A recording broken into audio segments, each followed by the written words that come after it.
Every single day, millions of people pour something straight down the drain that could completely transform their garden. And almost none of them know what they're throwing away. It isn't an expensive fertilizer. It's the cloudy, milky water left behind after you rinse your rice. For generations, gardeners across Asia have quietly used this so-called kitchen waste to grow plants so thick, so green, and so unnaturally healthy that their neighbors were convinced they were hiding a secret. And the strange part is, they were. Most of us were taught to ignore it, to waste it, to let it disappear without a second thought. But once you see what's really floating in that murky liquid, you'll never throw it away again. Stay with me, because these 14 things are going to change the way you garden forever.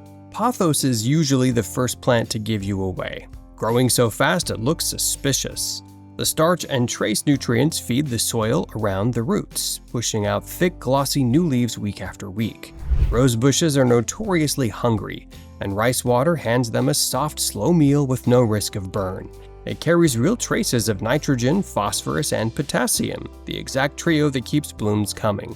Spider plant leaves are where you'll spot it most clearly, turning a deep, rich green. The nutrients support chlorophyll, and that's exactly what pulls pale, washed-out foliage back to life. Basil benefits in a way few people expect. It can help keep certain pests at a distance. Fermented rice water especially creates conditions that many soft-bodied invaders simply dislike. Peace lily is the plant people reach for when all hope feels lost. When it's drooping and tired, the gentle nourishment revives the root zone and slowly coaxes life back into the leaves. Geranium in a pot is one of the clearest winners because containers run out of nutrients fast. Rice water tops up that limited supply and keeps the feeding steady between waterings. Orchid roots are famously fussy and easily burned, which is exactly why rice water suits them.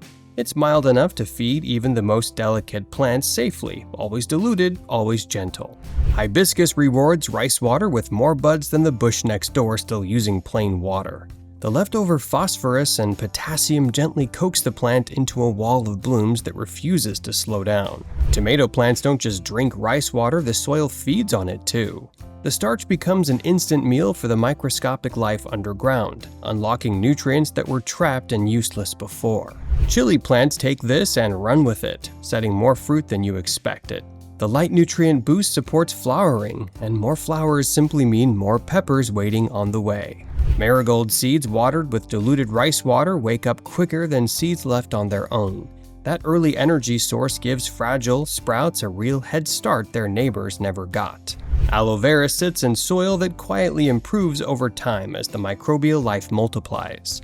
The ground becomes looser and more forgiving, holding moisture without ever turning soggy.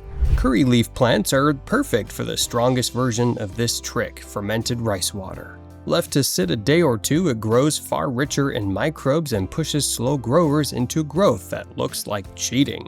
Money plant shows it fastest of all, a denser, healthier mass of roots. The dissolved starch feeds the beneficial bacteria at the root zone, and the stronger root system means a stronger everything. So there it is, 14 reasons the water you've been wasting might be the most valuable thing in your kitchen. Try it on just one plant this week and watch what happens. And if this opened your eyes even a little, do me a quick favor, hit the like button and subscribe right now so you never miss a secret like this again. Your plants will thank you, and so will I. See you in the next one.